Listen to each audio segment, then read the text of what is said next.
And welcome to the Hot Slut Book Meet number 11. My name is Jeremy, your host, along with my co-host, I'm Thomas. co-host. My name's Thomas. Very nice, very nice. Uh, Thomas, how was your day today? Today was much better than many other days this week. Oh, okay. Was that because it's Friday? Yes, it's because it's Friday. It's a Ah, great okay, Friday. okay. How was your day, Jeremy? It was spectacular, as they all are. Oh, I'm also Another now gift. realizing I don't have a lighter within range. We're gonna have to go on an adventure. The viewers will Yeah, hate go for this. it. Go for it.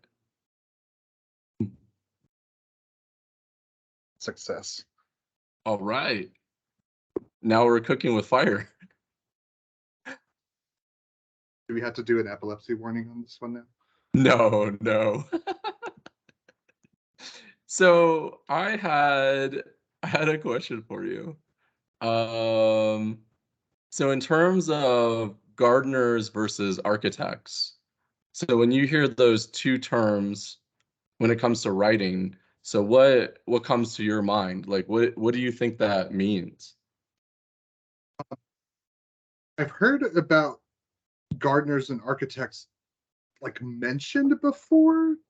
Hmm. But I don't know what like it's been like classified to mean by people who analyze literature or do editing.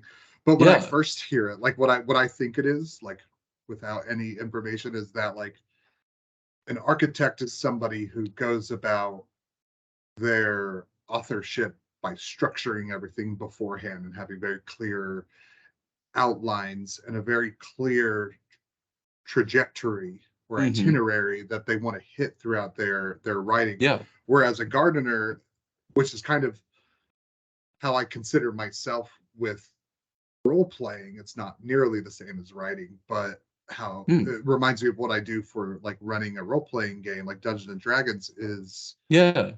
planting seeds for a story to grow out of and not Yeah. encumbering yourself with needing to know what everything is. Maybe not a lazier way of writing, but a more open and fluid way of writing. Right. Right. That's Um, what I think. no, you're exactly right. You pretty much nailed it. So just like the two styles imply, like an architect, so who would you which writer would you say is an architect? Like if you just had to think of one off the top of your head. I would assume, and I don't know this, but from his books and how deep they are character wise and how dense they are character wise, George R. R. Martin, as far as fantasy goes, Hmm. maybe Robert Jordan with the Wheel of Time. But on the flip side, I Hmm. could see him being a gardener too because that story meanders all over the place.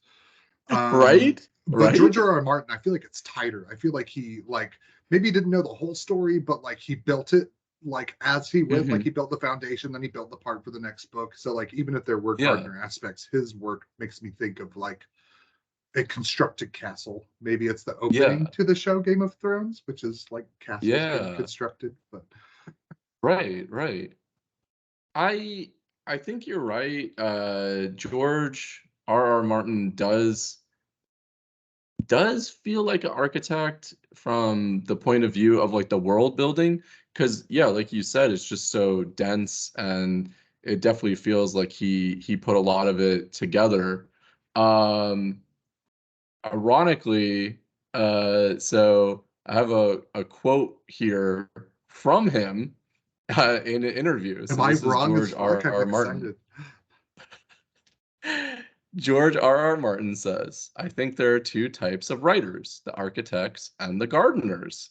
So even he says this. This was his analogy. The architects plan everything ahead of time, like an architect building a house. They know how many rooms are going to be in the house, what kind of roof they're going to have, where the wires are going to go, what kind of plumbing there's going to be. They have the whole thing designed and blueprinted out before they even nail the first board up. The gardeners dig a hole, drop in a seed, and water it.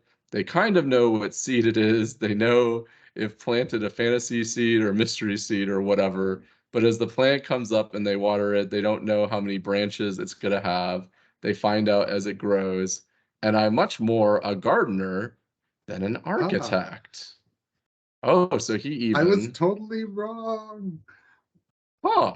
I wouldn't have thought that he would classify himself as a gardener. That's so interesting. But you know what? That kind of makes sense Yeah, as I think about it because more, it does make more sense. yeah, if he had planned out the whole series from the start, it would be done. Burn. Oh. I Like know he he's gonna watch definitely this. So George R. R. Martin, we love you. Just finish your book at your own pace. won't. Being an optimist. Let me have Okay, okay. hope. Yes, he will. He will. Yeah, He'll, it is interesting. And I think I thought he was an architect because the world is so well presented throughout the perspective of the characters. But it's one mhm. thing to kind of have a world with places with a little bit of history, and the characters are the seeds for him. So I think he Yeah. had the foundation, which I mean you have to have some type of foundation, but like he maybe part gardener and architect, where like Yeah. he had the idea for the garden, but then he did the planting, and the characters are the seeds. Right, right. Maybe like a hybrid, a mix of the two. And I almost wonder if his style, not to come down on him because obviously the Game of Thrones books are like amazing, but I almost wonder if his hybrid style could be like one of the worst styles because so you have this really really elaborate world that he obviously thought of like for hours and hours on end to create this amazing world, but instead of planning everything out and being like this is the start, this is the middle, this is the end, he just started digging in that world and it just kind of kept expanding out, getting more and more complex, but maybe he never actually planned how to end it. So maybe that's like that might be a Yeah, bad kind of like dug a combination. hole. Yeah, I could Yeah. relate to that. There's been times in role playing that I feel like, oh, I've introduced all these cool story elements, but I don't know where they're going to go. And Yeah. I've had to weed the garden in some ways and kind of toss ideas to the side that had already been planted, and kind of like, oh, I hope we don't ever Right, go back to right. that, because I'm gonna have to come up with what that did. Exactly, exactly. So I kind of feel like gardening would definitely be easier. I feel like, right? Because you just Yeah, kind of flying by the seat of your pants. yeah, and no disrespect at all, because like what excellent products and pieces of art and literature that have been written Yeah. by, I'm sure, both gardeners and architects. But yeah, when I think about it, like architecture is rigid, Mhm. but with lots of skill and practice can become very Mhm. fine. Whereas gardening, I feel like there's a lot left up to chance and the whims of one's inspiration, which, Yeah. as any artist knows, like that's not a consistent thing. Being a true Yeah. artist is being able to like move past those times where you're dry. Mhm. Um, so yeah, I think gardening is definitely maybe more approachable. You can plant Yeah. seeds and garden for a bit and then be like, nah, walk away. It definitely feels like the gardener style would be the easier style to me, because 'cause you're just like, "Oh, let me invent this new continent, and then we'll go explore that. Oh, that's not working out. Okay, let's just cut off that plot line and move to something else, and let's explore this other, island," and, because people will mention that with movies and stories and TV shows, like, oh, they started to go down this one plot line and then they completely forgot about it and it was never brought up again. I think that's all due to like that Gardner style where they're like, let's explore this. Oh, never mind. I don't like that anymore. Yeah, You lost in know? the sauce. What about you? Yeah. authors or series or books do you think are good examples of one? Maybe we probably don't know the author's writing style, but from our perspective as the reader. Yeah. I would say probably the biggest architect of all time has to be Brandon Sanderson. I feel like Brandon Oh, what a Sanderson good example. is the like I can't think of a better example than Brandon Sanderson because if I remember correctly, he even has like progress bars for his stories. So if you have a progress bar for your story, that means you know it so well you can literally like increment it and be like, "Dit, dit, dit." You know what I mean? You've got the what is it called when you play a game and you platinum it? Oh, trophies. He has like trophies and like game percentage for his own storylines. Exactly. Oh, Brandon Sanderson, Exactly. what a lovely nerdy boy. He is amazingly nerdy and it is great. Um, I would say, yeah, for sure he would be the the architect, like the first one that comes to mind. And I feel like Jim Butcher is definitely an architect as well. Those stories definitely don't seem to meander. Like he has very like these are the plot points that I'm gonna hit, and this is the overarching story. It seems very I think thought out maybe to me. there's like Gardner aspects to certain parts. Like Yeah. I don't think he always knew like what is this branch of the supernatural community doing? Like what is this branch? But I think when he like got to a book and decided on like what the plot was and which of the big players were in it, I think his books are structured as an architect, Yeah. if not like Yeah. the entirety of the arc of the series. But I think for Yeah. the most part, I think you're right. Like I think he knows where he wanted to start with each one and like where he wants to get. Where he want yeah, how he wants to end it. Because I remember seeing him at Dragon Con and he would always say the same thing over and over. He's like, I've got X amount of books planned and we're gonna end it with an apocalyptic trilogy. So he already has in mind very Interesting. definitively how it's gonna end, how it's all gonna play out. Yeah, like he already knows. My favorite author, who we've kind of been talking a little bit lately about his stuff, are Scott Backer, Mhm. and his epic fantasy series, The Prince of Nothing. Hmm. He's definitely an architect.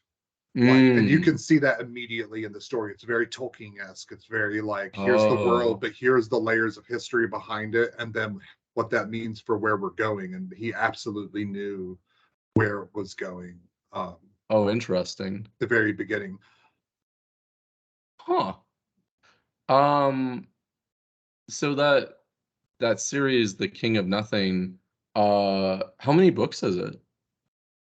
So it's two series. The first part is The Prince of Nothing, is the Oh, oh, series, and it's 3 books long. And then the second series, I can't remember what the actual series is called, oh, okay. um, but it's 4 books long. So it's 7 books in total.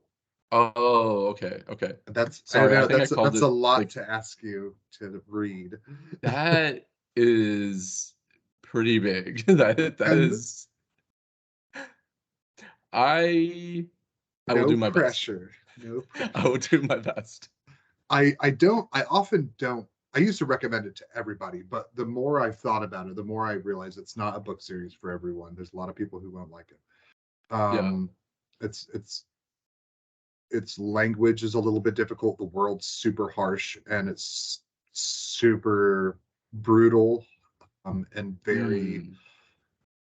kind of grounded in what brutalities there were in our ancient history, which is like slavery, and um, women didn't have very much standing in the world, and that's kind of the world state that they're in. But it is a medieval-esque fantasy series that's he tried to make very real by Hmm. making it very analog to like some ancient history of us as the human race. And I really Hmm. enjoy it. Huh. Interesting. I haven't heard like anything about him, which is weird. Like when I go Very to niche. Is he? Yeah. Yeah. Like I think Interesting. I feel like the number I can't remember how many books he sold, but the blogs and stuff that I've looked at, have had like 10,000, 12,000 members, stuff like that. So there's a lot of people who really like his stuff. Like me, I'm such an avid fan. I love the series. It's so Yeah. good. And there's like a cult following. But because Interesting. of the concepts he explores in the world that he creates, that's super harsh. It's just so distasteful to a lot of Mm. people. There, I Hmm. mean, I don't want to give anything up because there's the possibility that you'll read it. Um, but yeah, it's super heavy. Mm. Interesting. Interesting. Hmm.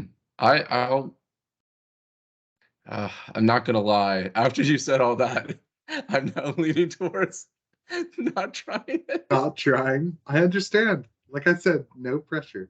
I think it's one of the best things written, and I know it's not for everyone. That's that's sad, but I'm just being honest. I'm like, okay, that sounds really long. Sounds a bit depressing, and it sounds like it's gonna be Oh, kind of it's tough to get through. yeah. But the story, You're like yeah, accurate. Yes. I'll give it a try though. I'll give it a try. I for sure. Um I mean, I'm going through A Long Walk by Stephen King right now, and it's definitely one of the earlier things that he wrote.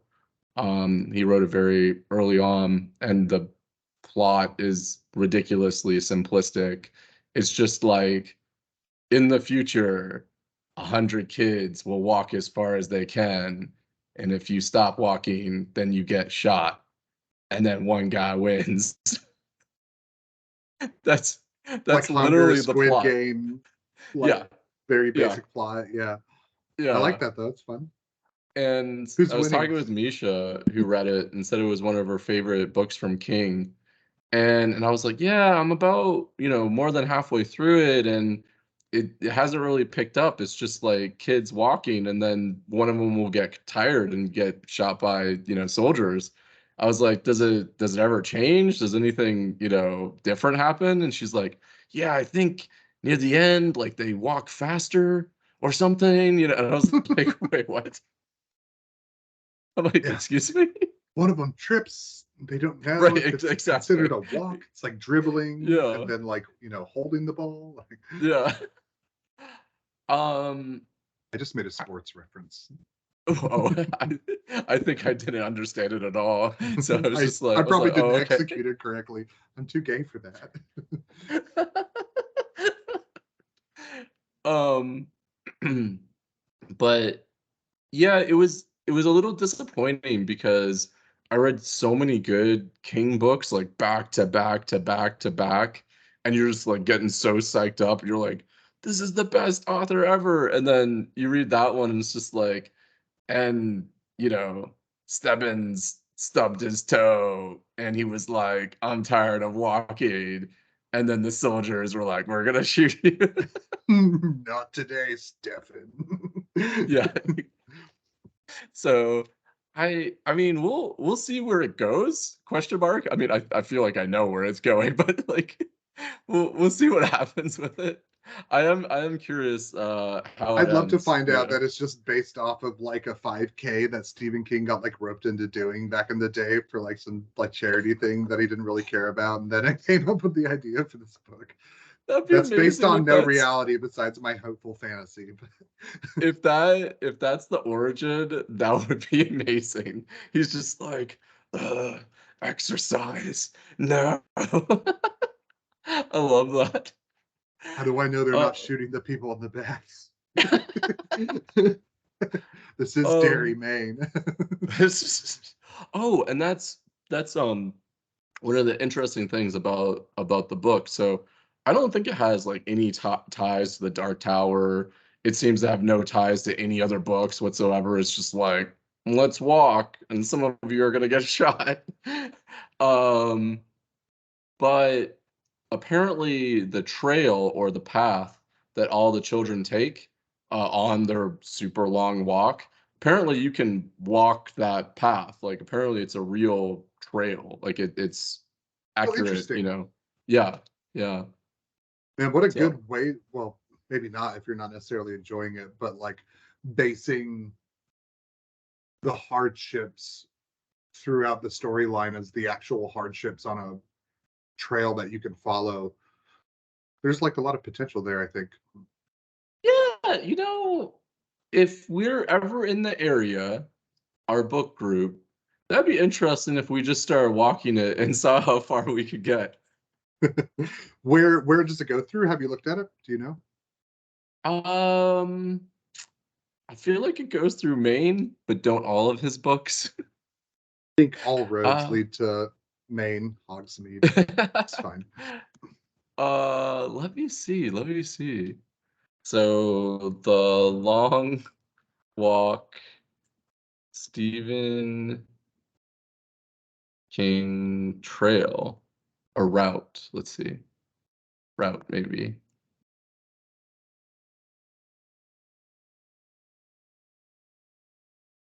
Oh, wait, what? I think some guy on YouTube has already done this. So yeah, I remember they enter a city called Limestone, and there's this guy on YouTube where it says Stephen King, The Long Walk, Road Trip, Limestone Part One. So I think there is, in fact, some guy that at least did part of the trail. This is really interesting. Let me cut this and then paste this so you can see it, Yeah, I Thomas. would love to see that. Yeah, that's so funny because we had that idea and then he's like, "Oh yeah, let me do that." Also, Uh, for all you hot slut viewers out there, if you've gotten to 22 minutes and you're still with us and wondering, or 30 minutes, I don't know, and wondering why the other slut isn't here, it's because they're cool and doing things that I don't remember what they accurate. are. Vacation, I think. Cancun. How does it Cancun. get cooler than that? I hear it doesn't.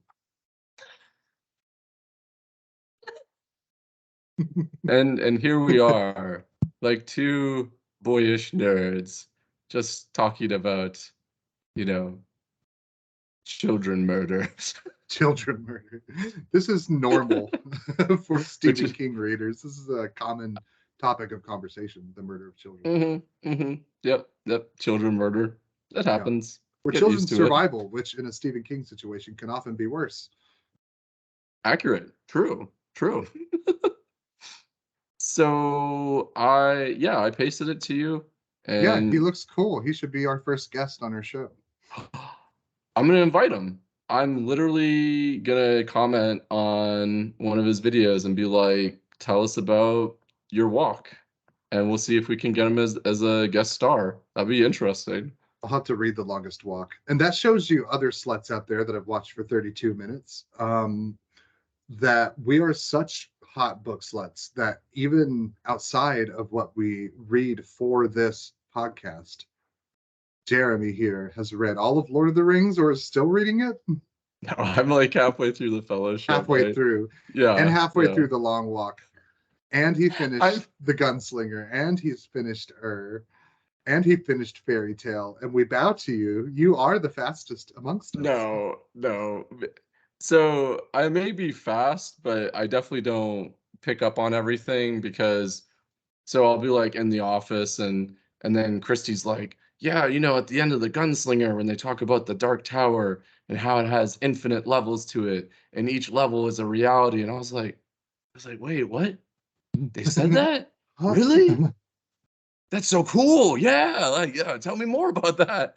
And I'm like, wait, I literally just read it. So I'm actually really excited about our next slut meeting where we get to finish up our conversation about the Gunslinger and probably talk about too. I don't know if we'll do them together, but yeah. Um, we can totally combine them.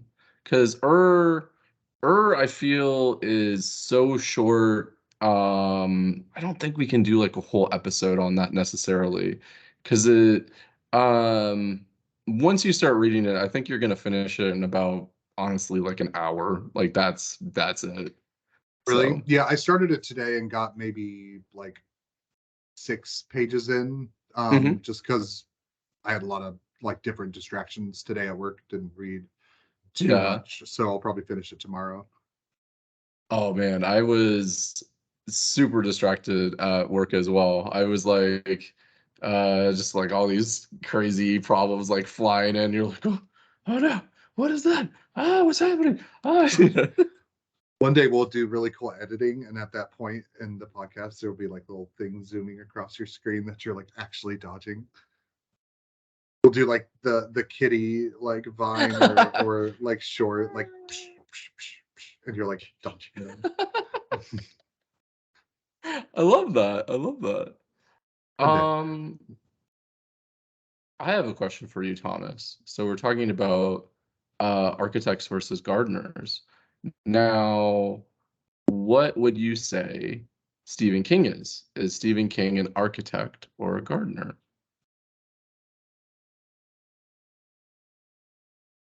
That's difficult to answer. My gut feeling is architect because I have heard a little bit about how he works, and he writes Hmm. for like 8 hours a day, 5 or 6 days a week, like Hmm. religiously, and like does his own scheduling like with himself to take time off to like set aside time for his family. But I know he Yeah. dedicates himself to his craft. So that makes me think he's an architect. Um Okay. Okay. but it's Interesting. hard to say because most of his characters to me feel like what I would think of as gardener characters, that like he puts them in and like really gets focused on like who they are in the moment and where they go. And it's hard to say Right. too because his books outside of The Dark Tower are all novels or very short stories. So I do feel like he structures them a little bit more than the average writer. So yeah, Okay. I'm voting architect. Um, that's interesting because so George R. R. Martin classifies himself as a gardener, and then it looks like the majority of people online classify King as a gardener as well. They also say that Ray Bradbury was definitely a gardener, which is intriguing to me because Ray Bradbury is someone that Stephen King reads a lot of and sometimes will emulate. So I wonder. I'm fine being wrong. I often am. No, oh, no, no, I don't. I don't want to. I'm just saying what like other people said online. I'm not saying you're right or wrong. But yeah, when you search for it online, people are like, "Oh, King, definitely a gardener, not an architect."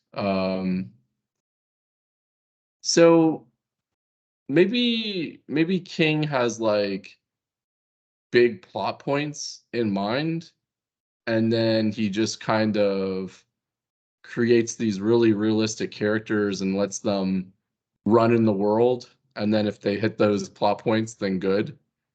But if they don't, They don't, then they set off a die. bomb. That's so funny. um, Why'd you kill that character? I loved him because he wasn't going where the story went, and I couldn't have that. Didn't you right, just write it right. differently? What? What are you saying? Yeah, that actually makes a lot of sense because he did say he got writer's block doing The Stand, so then he just set off a bomb and he's like, "Well, some characters are dead. Here we go." Sorry, Like man. now, yeah, yeah. Yeah, So I like, think you're right though. I think like his story points are probably like mm, planned out ahead of time, but all of his execution in it and the feel of his characters, I think, is definitely garden like. Does that make him more of a yeah, gardener or yeah. an arcaner? Garden tech. Arkener, garden tech. Um, I I have to say he's more of a gardener.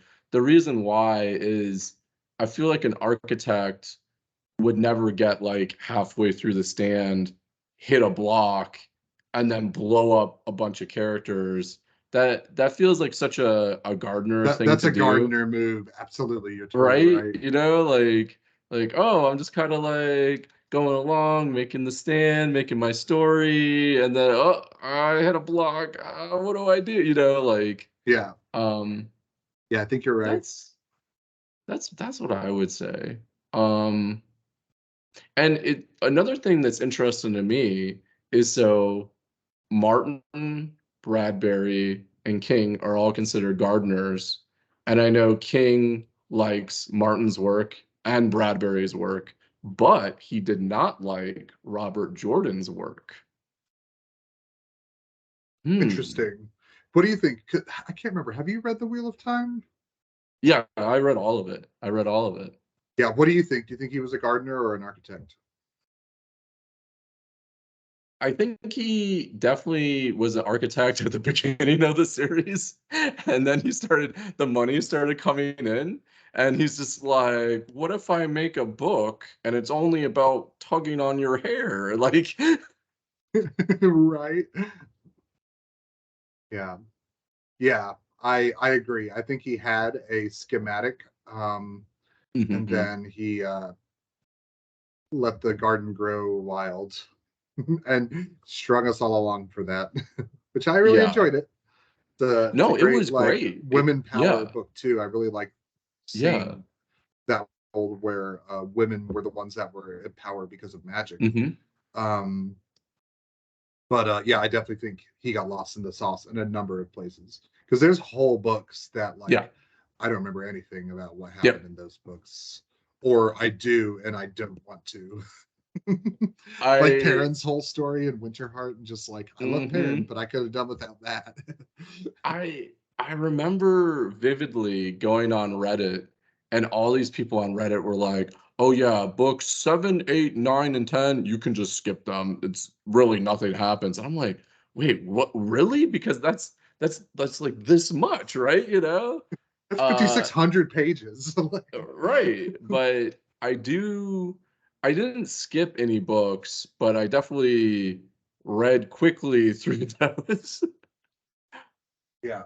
I think a good sign of a gardener going awry is when your protagonist, male savior character, has 3 wives. I think you messed up.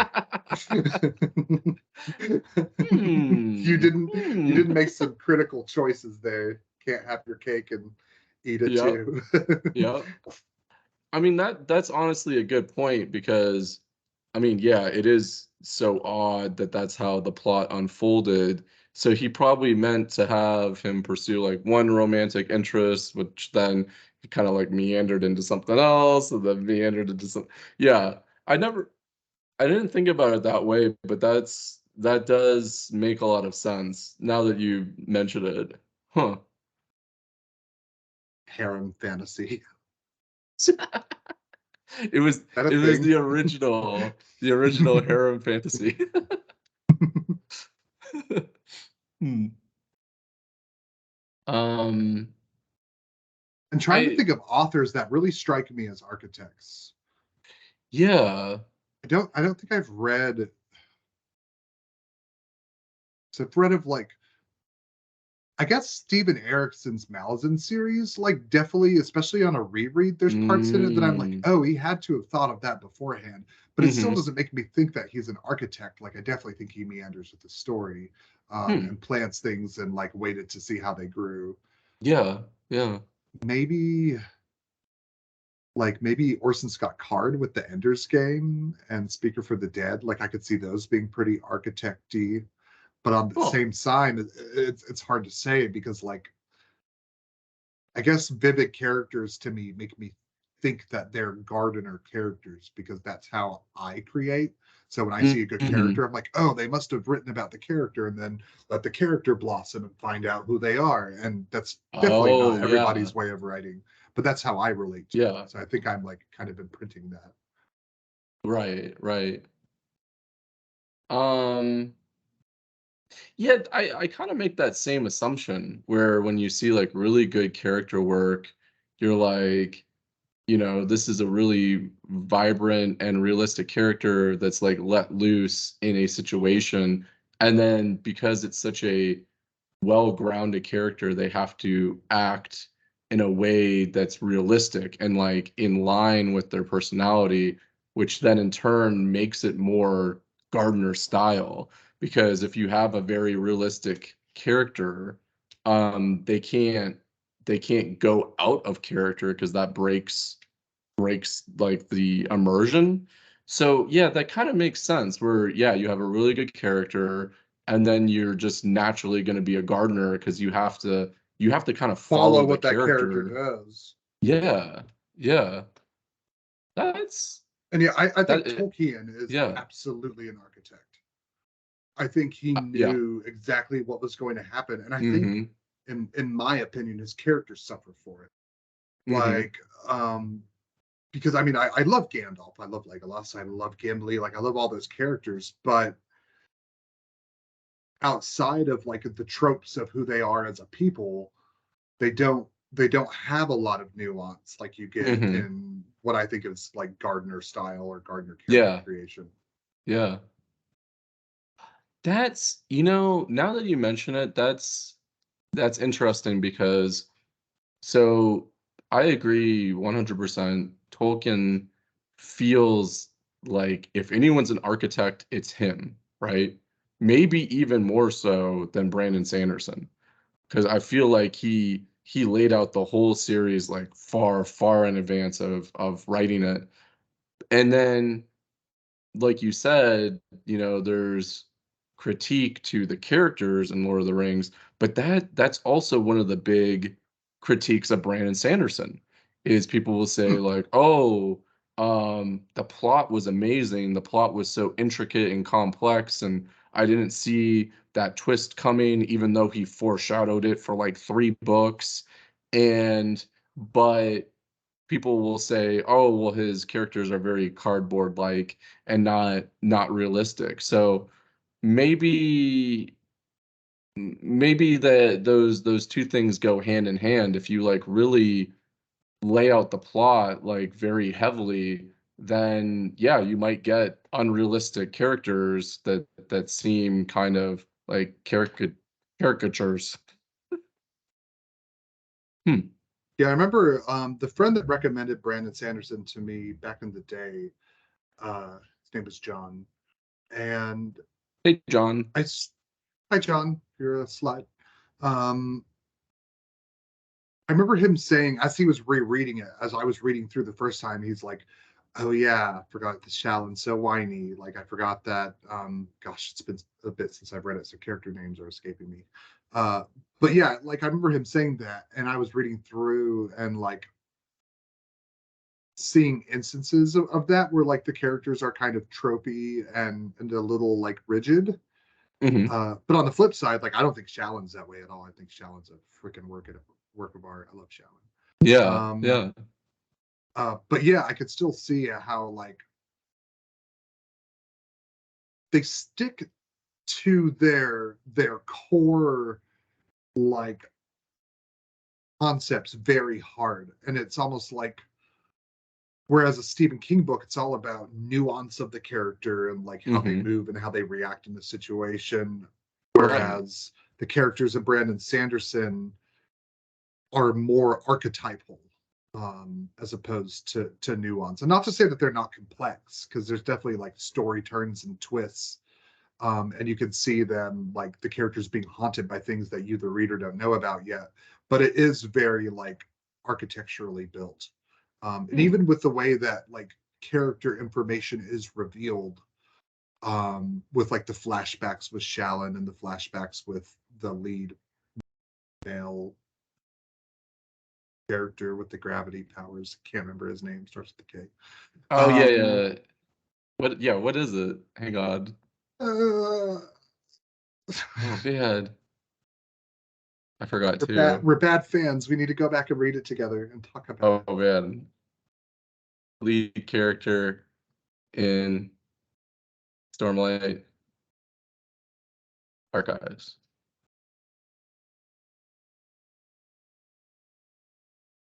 Let's Celebrimbor? see. No, that's Lord of the Rings. Oh, what is this? The Uh, copper mind, the 17 oh, you just shard. found the copper mind? What is Welcome that? to your new favorite internet place. It's basically the fan made um like wiki for it because the copper mine was how Cezed and Oh, their race stored information was on copper. oh, that's Yeah, so right. it's the That's copper mine. right. Oh, okay, okay. Now I remember. Right from, Mistborn. um, yeah, Mistborn, like the Mistborn? first three. Mhm. But is he in the next three? I don't No. remember. I don't think so. Yeah, yeah. Once it was like Wax and Wayne, he was he was long dead. Is it like uh Callahan or Kalinar? Something like that. Oh man, we're so bad. Not finding it either. How's the internet not like screaming it at us? Right? Kaladin. Kaladin. There it is. Someone on There it Reddit is. literally said, "Who is the main character?" Somebody on Reddit said these sluts are useless. Right? Yeah. Like we have live viewers, like this is a stream. People are throwing like popcorn at the screen right now, like, how do you guys not know this?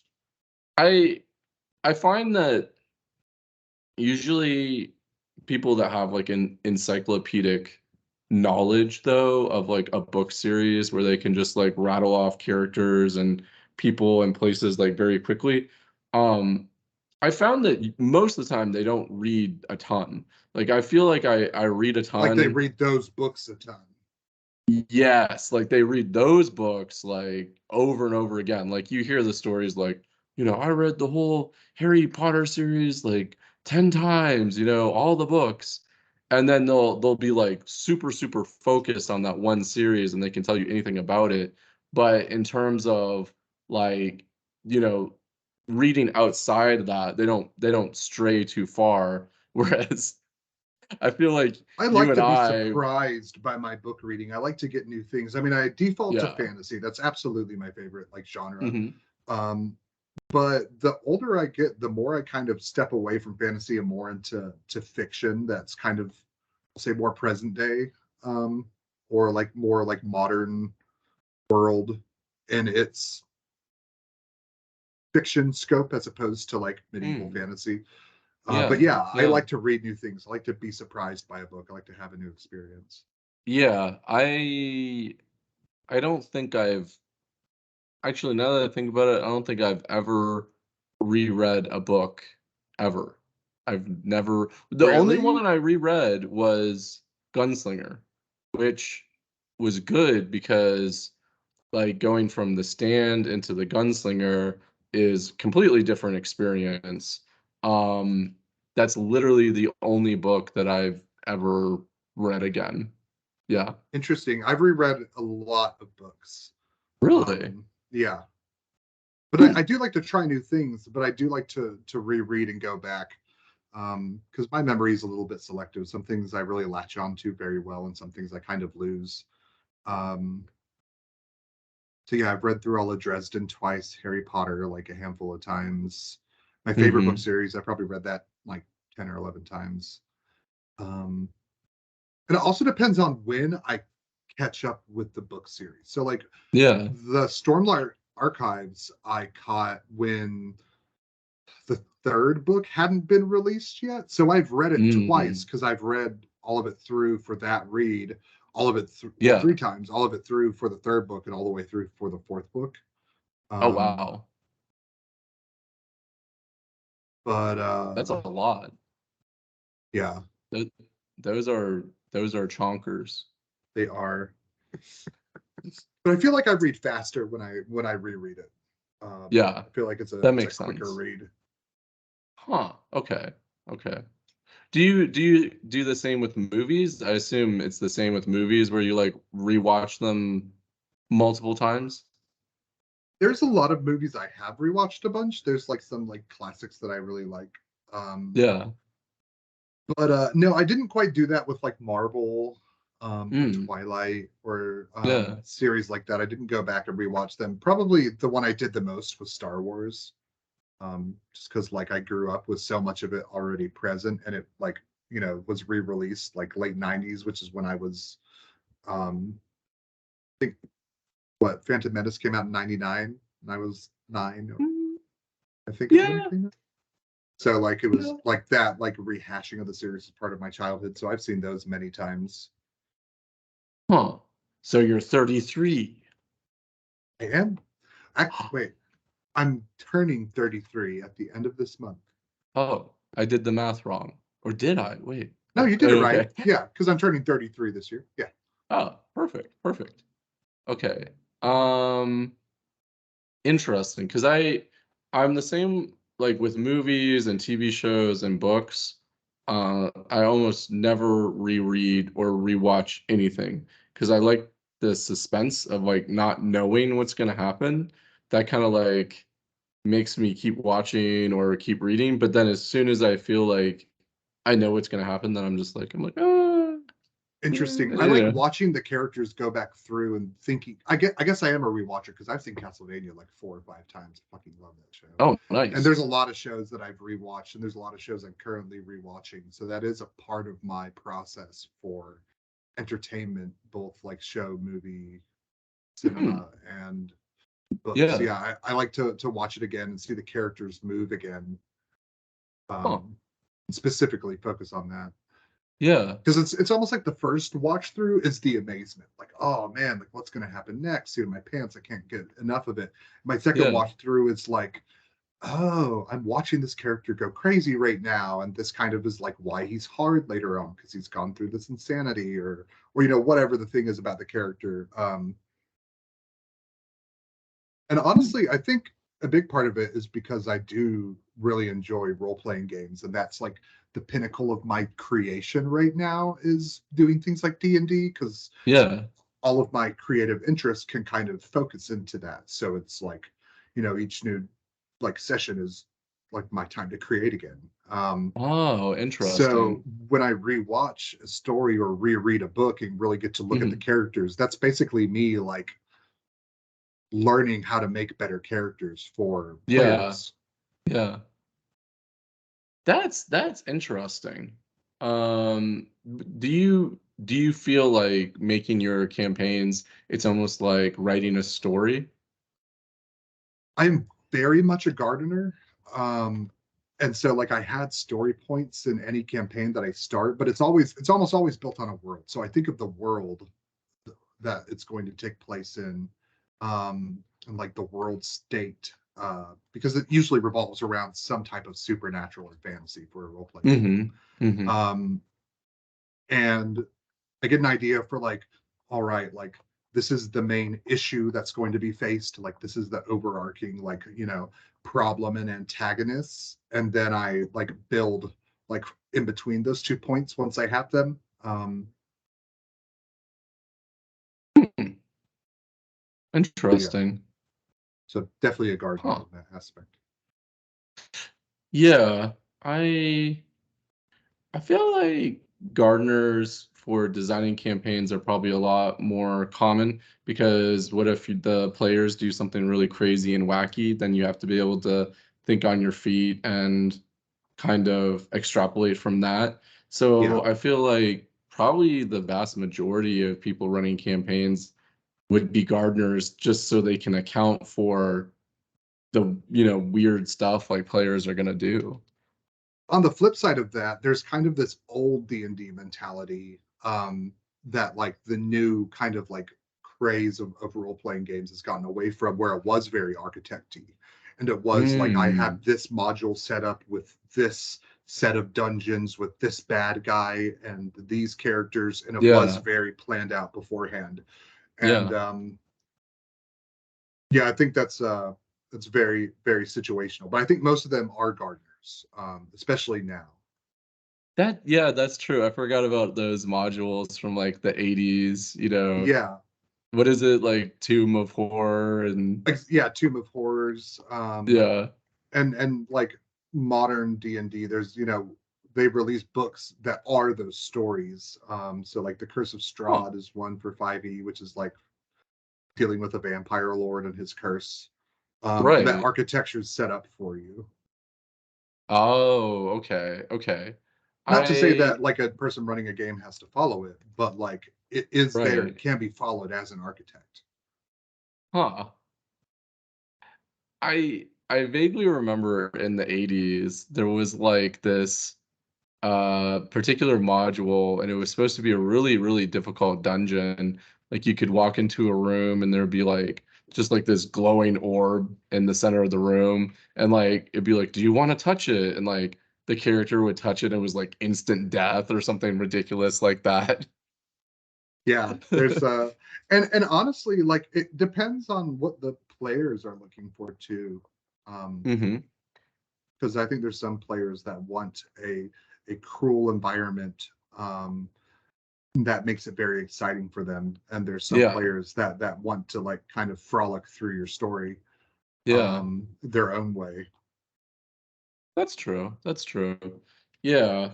I guess there's, kind of be like the Dark Souls or the Bloodborne of Dungeons and Dragons, right? Where I guess they kind of crave that excitement where, everything can kill you type of deal. So, I have this like dream where I create this like really cool world for role playing that mm, death of your character is just kind of like a given. Um, hmm. but that's a lot to ask for people because spend a lot of time. It's not necessarily easy to get adults together to do that. So like Yeah. you invest in your Yeah. character, but to me it's more exciting if like your character might die. That's or maybe even more exciting if the odds are stacked against you and there's a really high probability you're going to die. That would add a lot of excitement because it's like, well, I'm supposed to die. Like, can I make it? Yeah, I really want to try to run games um, where death is almost a mechanic, where it's Hmm. like understood that like that's a huge likelihood you will die. Yeah. Um, and but still make it something that like where it's meaningful and there's obtainable goals. Yeah. I'll let you know if I come up with any ideas. I'm sure it probably already exists. There's a lot more creative forces out there than just me. I like to try to reinvent the wheel, but we should Reinvent the role play dungeon. sometime, Jeremy. We should Oh, we should yeah. play Yeah. pretend. Absolutely. I um when you said that you play for like 4 hours at a time, I think that might be a little long for me because if you'll remember at the when did we get together? Did we get together last weekend? Yeah, it's last Saturday. That week-long period, it hasn't even been a week, and I swear it has felt like a lifetime. Yeah, this week did feel like a lifetime. Don't don't get into cybersecurity, Thomas. Don't get into cybersecurity. Sir, yes, I sir.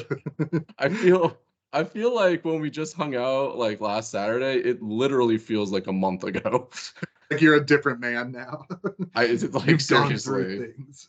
Yeah, like I've seen things.